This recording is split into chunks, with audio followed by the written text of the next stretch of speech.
Kalau menurut saya pribadi, khususnya saya itu lebih ringan pakai alat modern ini. Petani yang kekurangan tenaga kerja, sebaiknya alangkah baiknya itu ya pakai alat mesin dari Ponco Tani.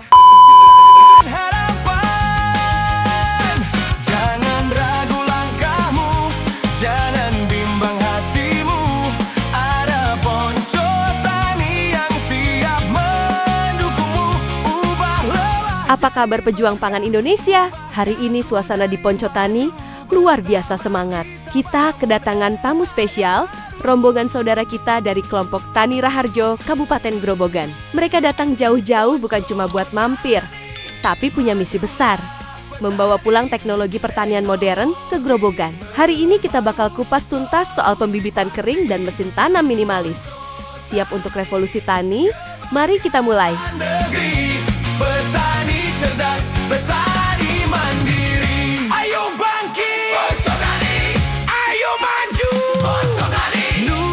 Langkah pertama dimulai dari pemahaman. Di sesi ini, kami berbagi rahasia tentang pembibitan padi kering. Kenapa harus bibit padi kering? Karena ini adalah kunci efisiensi biaya tanam padi ala Ponco Tani. Kami jelaskan bagaimana cara membuat media persemaian, cara perawatan dan hal-hal yang perlu diperhatikan saat membuat persemaian bibit padi kering. Saya semenjak bikin bibit kering itu dari awal saya semai sampai masuk ke lahan tanam, saya belum pernah semprot pakai insektisida.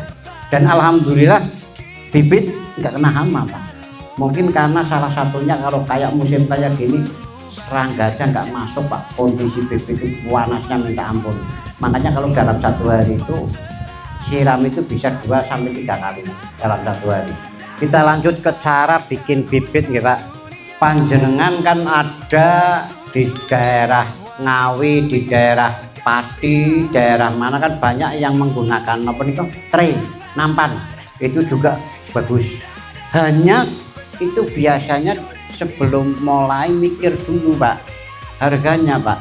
Saya kemarin mau bikin pakai tray dengan ukuran 20-60, satu tray yang bagus impor itu per buahnya itu 26.000 Pak. Dan itu memang tak akui dari tahun 2017 sampai sekarang belum rusak, belum amok, masih kuat. Nah, tapi kalau untuk 1 hektar semai kayak gitu itu membutuhkan 360 tray Pak kali 26.000. Nembe arep nyebar sehektar wis kudu metu duit 6 juta nggo gawe tuku tray. Ya mikir pindho. Nah, kita menggunakan yang paling murah, pakainya bambu. Jadi gini, itu kan bentuknya kan kayak gini Pak. Ini menggunakan bambu 1 dibelah jadi 4. Yes. Ini kan nanti untuk sekat tingginya kurang lebih 5 cm, okay? 5 cm. Nah, terus dasarnya ini untuk apa? Ini pakai mulsa plastik. Mulsa plastik itu ada 2 Pak, yang 60 cm, ada yang 90 cm. Kalau yang 60 cm kan dibuka menjadi 120 cm Pak. Nah, kalau kita buka ini berarti nanti ada 5 cm, 5 cm berarti sini 100, nanti bikinnya 110. 10 cm. Nah, panjangnya ini ke sini, ini 12 meter. Ini untuk bibit 10 kg. Kenapa kok harus 10 kg? Ini sudah tak coba mulai tak sebar dari 5 kilo, 6 kilo, 7 kilo.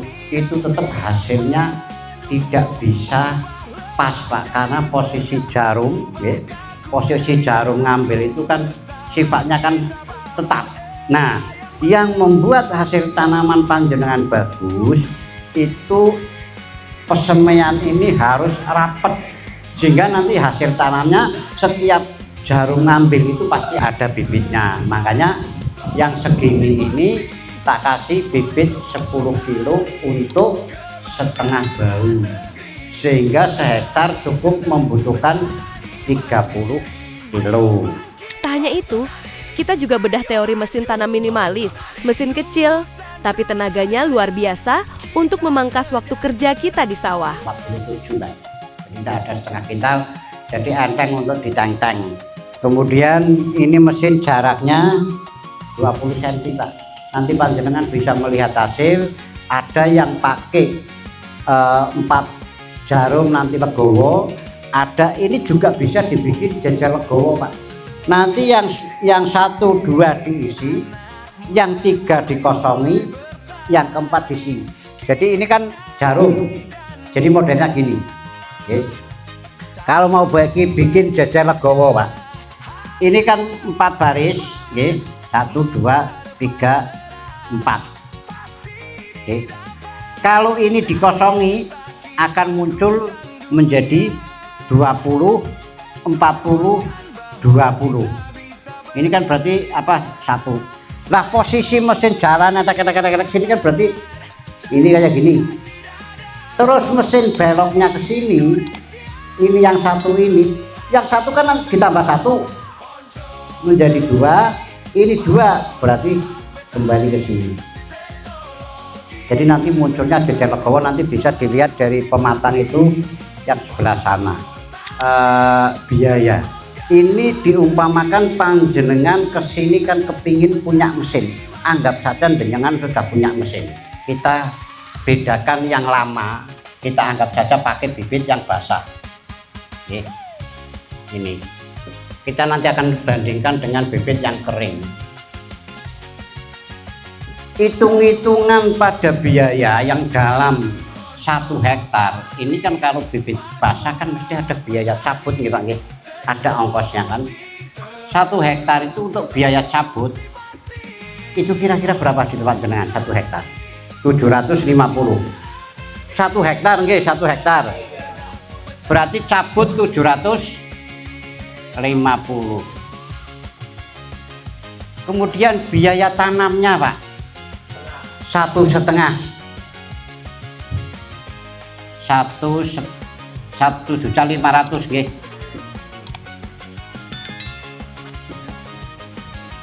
Berarti 2.250.000. Ini jenengan masih ada biaya keluar lagi enggak? Banjari ini sudah termasuk bersih, nggak makani, nah, ada ya. Katakanlah kurang lebih segini, ini kan cuma hitungan gambaran saja. Nah, kita akan memberikan perbandingan setelah panjenengan bikin bibit kering. Jenengan tadi lewat kan ada itu barisan-barisan nek cara mriki gula, bejem, larian nggih. Untuk yang 1 hektar ini kurang lebih ada 3 baris Pak. Ini yang 1 hektar. Nah, kira-kira 1 baris ini kalau ini dicabut, kalau ini kan dipotong dan gulung, kurang lebih antara setengah jam sampai 1 jam. Katakanlah 1 jam 2 orang motong dan gulung, mau diberi berapa? 2 orang 1 jam bekerja, berarti untuk 2 orang 200.000. Terus juga ada biaya tanam yang 1 hektar. Ini mesin untuk, katakanlah panjenengan ini tak umpamakan kan sudah punya mesin, tinggal berapa saya keluar biaya yang untuk bibit dan untuk tanam. Kalau sudah pinter, sudah profesional, ini bisa 1 hari selesai 1 hektar. Anggap saja wong ngisi latihan nembe pertama jalane alon-alon, ngati-ati men lempeng men hasilnya apik. Dalam 1 hektar itu kita kerjakan 2 hari. Orang kerja 1 hari berapa? Katakanlah 150 nggih, 150. Karena teng mriki nggih kula 120, tak anggap mriki sing 30 ada uang makan, uang rokok, tetek mengek, kita bersih 150. Ini dikerjakan 2 orang Pak, berarti 1 hari 300, 2 hari 600.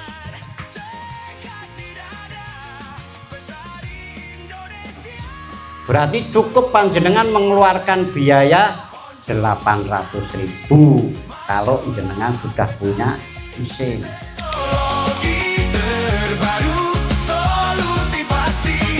Perkenalkan, atas nama saya Purnomo dari Desa Rawoh, Kecamatan Karayung, Kabupaten Grobogan, dari kelompok Tani Raharjo. Datang ke Poncotani sama siapa aja, Pak? Pengurus kelompok tani se-Desa Rawoh. Dalam rangka apa datang ke Poncotani? Ingin cari pengetahuan mengenai penanaman padi pakai alat modern.